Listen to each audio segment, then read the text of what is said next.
Com a ida do Fux para a segunda turma, renovou as esperanças de muita gente.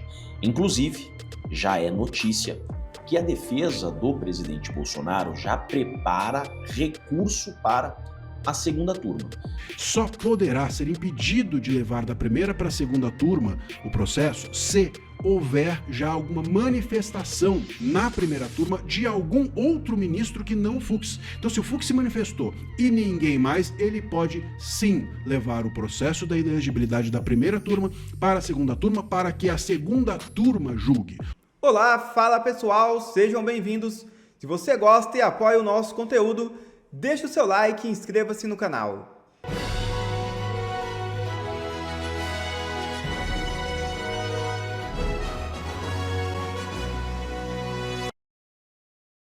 Moraes suspende a ação penal contra o deputado Gustavo Gayer. É isso mesmo. Decisão foi tomada após a Câmara dos Deputados aprovar em 15 de outubro a suspensão do processo.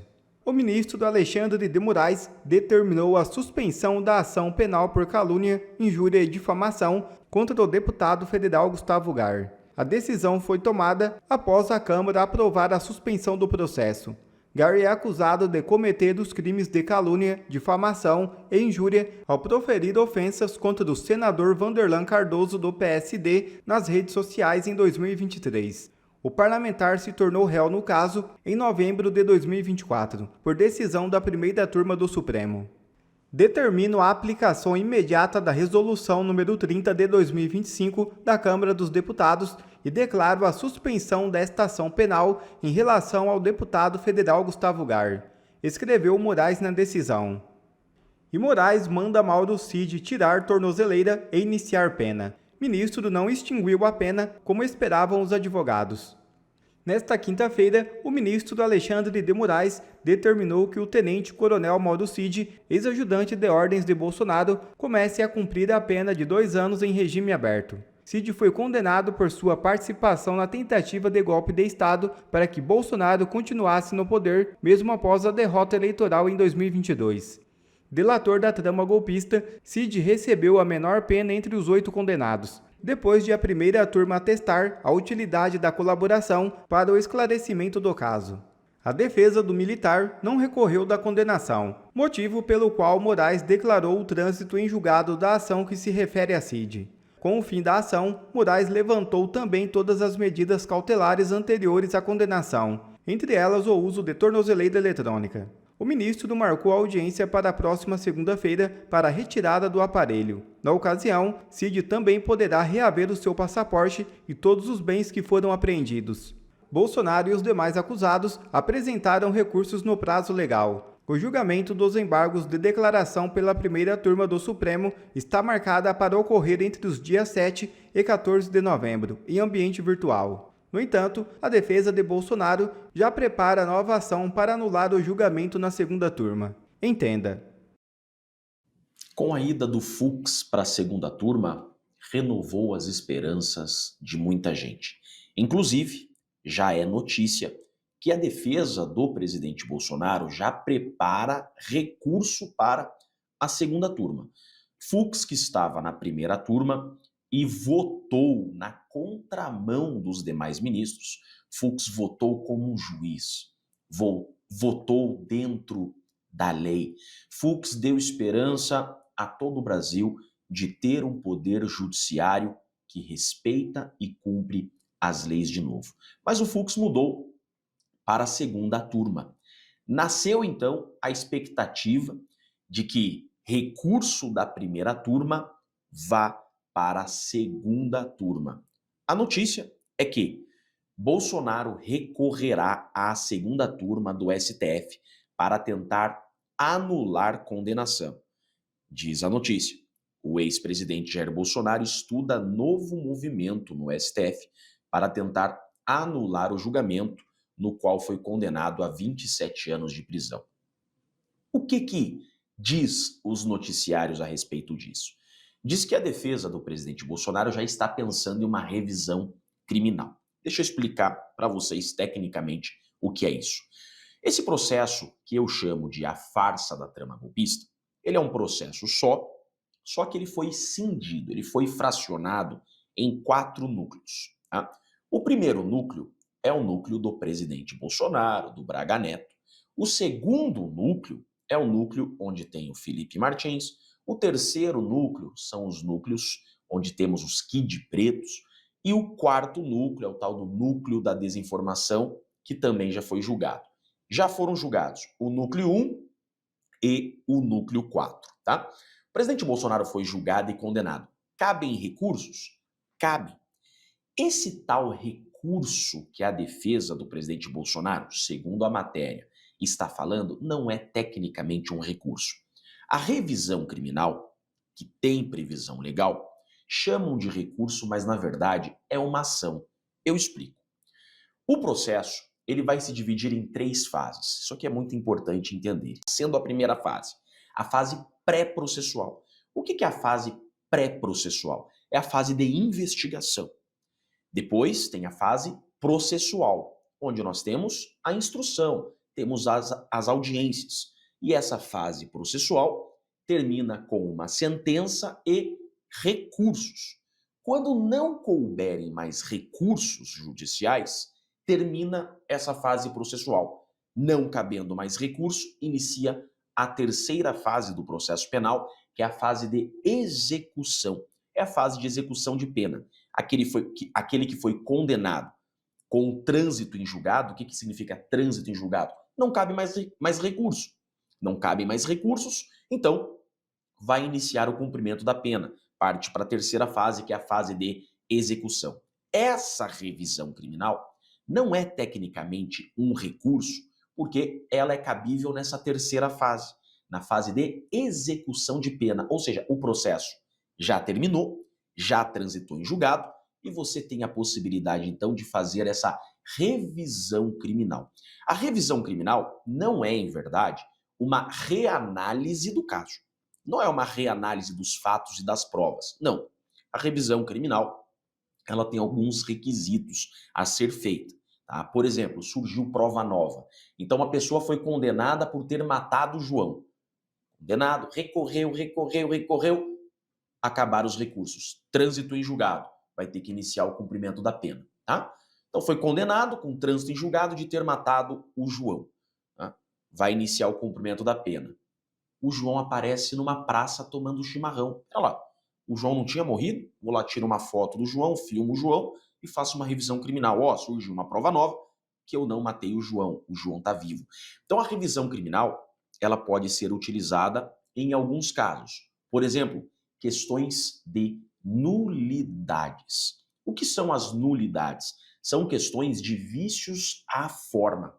O Código de Processo Penal, ele vai dizer a forma como um processo deve ser conduzido. Tá? Então existe um rito, um regramento. Quando não se respeita essa forma, a revisão criminal também pode ser utilizada a atacar alguma violação à forma, às formalidades, ao rito, tá? Que é aquilo que a gente chama de nulidades. E nós temos algumas nulidades que, com certeza, as defesas atacarão em eventual revisão criminal. O próprio Fux, na primeira turma, ele já disse, ó, o caso não é competência do STF, tampouco competência da primeira turma, e ele bem fundamenta. Então, assim, eu escrevo um livro sobre nulidades que nós temos aqui para atacar em eventual revisão criminal. Ficou bem claro? Então, as notícias são, a defesa do presidente Bolsonaro já estuda revisão criminal. Por quê? Nós sabemos que esse caso está na primeira turma, né? O relator da primeira turma é o Alexandre de Moraes. Qualquer recurso que façamos nessa fase processual, qualquer recurso que façamos, ele vai para o Alexandre de Moraes, para o ministro Alexandre de Moraes admitir ou não. Por exemplo, o que será cabível? Será cabível embargos infringentes. O que seriam os embargos infringentes? É um recurso, tecnicamente recurso. Você teve uma decisão, tá? Não unânime. Então, tivemos uma decisão, são 5 ministros que julgam na primeira turma, né? Nós tivemos 4 ministros condenando e o Fux divergindo. Então, teve uma divergência. Artigo 333 do Regimento Interno diz, havendo divergência na turma, cabe embargos infringentes. tá, dessa divergência. O que seria esse embargos infringentes? O caso sai da turma e vai para o plenário. Obviamente, a defesa do presidente Bolsonaro e de todos os acusados que forem condenados, havendo divergência, então o Bolsonaro tem a divergência que é o Fux, então com certeza a defesa do presidente Bolsonaro vai tentar esse embargos infringentes. Isso é uma certeza. Porém, entretanto, todavia, o que acontece? Esse recurso você interpõe ao relator e o ministro Alexandre de Moraes, antes de enviar esse recurso para o plenário, ele vai fazer um exame de admissibilidade. Ele vai dizer o seguinte: é cabível ou não é cabível, antes de analisar o recurso pelo plenário. E ele provavelmente vai dizer o seguinte, como ele disse no caso da Débora do Batom. Ele vai dizer assim, tá? E isso é absurdo, tá? Isso é absurdo porque é uma inovação processual da cabeça deles. Ele vai dizer assim: não cabem embargos infringentes, porque teve só uma divergência. E para que caiba embargos infringentes, tem que ter pelo menos 2 divergências. Qual que é o raciocínio deles? O raciocínio deles é o seguinte: no plenário, quando o caso está no plenário, só cabem embargos infringentes havendo 4 divergências. Então, no plenário você tem 11 ministros, né? Para que caiba esse recurso, tem que ter 4 divergências. Qual que é o raciocínio que eles estão fazendo? Já que o caso está na turma, tem que cindir então. Então, metade de 4 é 2, tem que ter no mínimo 2 divergências. Só que o regimento interno fala em divergências. O regimento fala, havendo divergência, cabem embargos infringentes. Divergência. Não diz a quantidade. Porém, eles estão criando essa regra para impedir que esse recurso seja utilizado. Então, a defesa do presidente Bolsonaro, primeiro, fará esse recurso de embargos infringentes. Vai barrar no ministro Alexandre de Moraes, provavelmente. E eu sei disso porque ele já fez em outros casos. Ele vai falar, não, só a divergência do Fux não cabe embargos infringentes. E aí, o processo acaba? Tecnicamente, o processo acaba. Cabe embargo de declaração, mas são recursinhos que julgam em uma semana, tá? Então, tecnicamente, o processo acaba. Então, lembra daquelas fases que nós falamos? Fase pré-processual, ficou lá para trás. Fase processual, que é essa. Então, sentença, recursos, e não cabem mais recursos. O que acontece? Transita em julgado. Por exemplo, do Mauro Cid já transitou em julgado. O Mauro Cid não quis recorrer, passou o prazo para recursos, transitou em julgado, acabou o processo acabou, vai iniciar a fase de execução. É aqui que está a fala dessa matéria, que segundo o Capelli, a defesa do presidente Bolsonaro já está estudando. Então acabou o processo. Agora o presidente Bolsonaro teria que, em tese, iniciar o cumprimento da pena, fase de execução. E aí vem o raciocínio. Cabe revisão criminal. Chamam de recurso, mas tecnicamente não é um recurso. É uma ação. Uma ação para anular o processo. Qual que é o entendimento que estão discutindo? O que está acontecendo? Estão discutindo o seguinte, a revisão criminal contra uma decisão da primeira turma, ela será julgada pela segunda turma. Na segunda turma nós temos maioria. O Fux, o André Mendonça e o Nunes, né, o Cássio Nunes. Então temos maioria. Né, tem o Toffoli e o Gilmar Mendes, mas temos 3-2. É esse o raciocínio que se está fazendo. Faça uma revisão criminal contra a decisão da primeira turma, a revisão criminal vai para a segunda turma. Porém, isso é o que está sendo vendido. A imprensa está divulgando, está todo mundo comemorando isso. Porém, olha só, nós temos um probleminha aqui.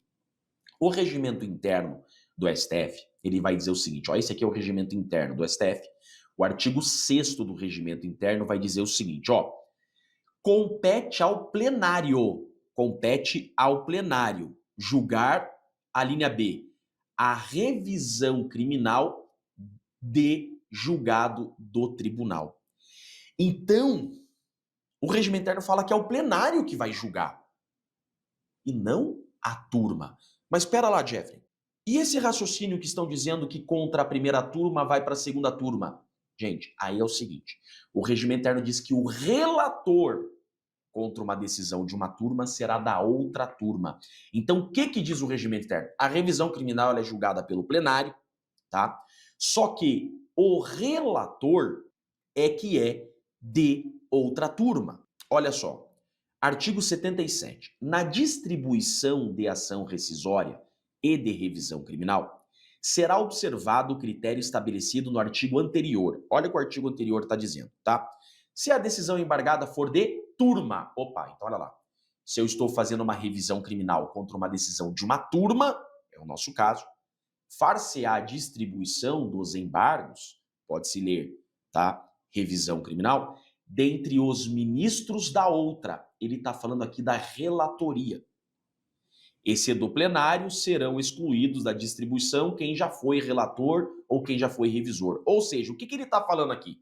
A revisão criminal, que a defesa do presidente Bolsonaro, a matéria diz que já está pensando em fazer, será julgado pelo plenário. Então não será julgado pela segunda turma. Só que o relator da ação criminal, tá? Da revisão criminal, perdão, o relator dessa ação, revisão criminal, é que será alguém da segunda turma. Então, o relator vai ser sorteado na segunda turma e pode ser alguém da segunda turma. Então, esse é o raciocínio jurídico e uma das possibilidades para anular essa farsa da trama golpista. Porém, para fazer essa revisão criminal, que está mencionada na matéria, o processo precisa transitar em julgado e ainda não transitou em julgado. Isso só acontecerá quando não couberem mais recursos. Perfeito? Eu sou Jeffrey Chiquini, eu sou advogado, professor de Direito Penal e Processo Penal e deixo aqui um grande e forte abraço a todos.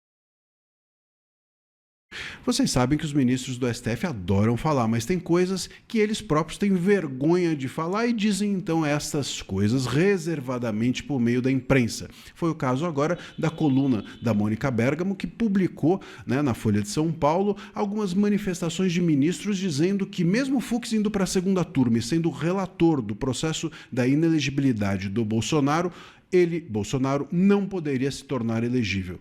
Será verdade? Eu sou André Marcílio, advogado, professor de Direito Constitucional e vou conversar com vocês sobre isso. Mas antes, peço que vocês se inscrevam no canal, que vocês também deixem o seu joinha, o seu like, porque assim o conteúdo é entendido pelo algoritmo como relevante e é distribuído para mais gente. Você ajuda a nossa comunidade a crescer e também peço que você considere se tornar membro aqui da nossa comunidade. Clica aí no Seja Membro e descubra como é que faz. É fácil e você vai receber conteúdos extras exclusivos aos que a gente publica aqui e também vai ter prioridade nas respostas que eu dou a vocês nos comentários, perguntas que vocês fazem nos comentários. Muito bem.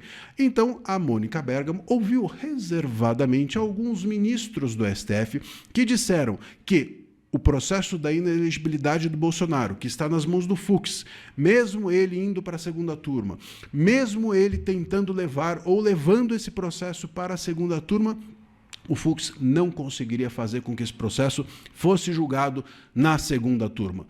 É verdade isso? Bom, vamos bater aqui um por um os argumentos desses ministros que foram ouvidos reservadamente, ou seja, que falaram em off, sem dar os seus nomes, A primeira coisa que eles alegam é a seguinte: como o caso da inelegibilidade do Bolsonaro começou a tramitar na primeira turma, mesmo o caso indo para a segunda, mesmo o Fux indo para a segunda, o caso não poderá sair da primeira turma. É verdade? Não é verdade. Está errado. Os ministros precisam ler a Constituição e ler o regimento interno do próprio STF.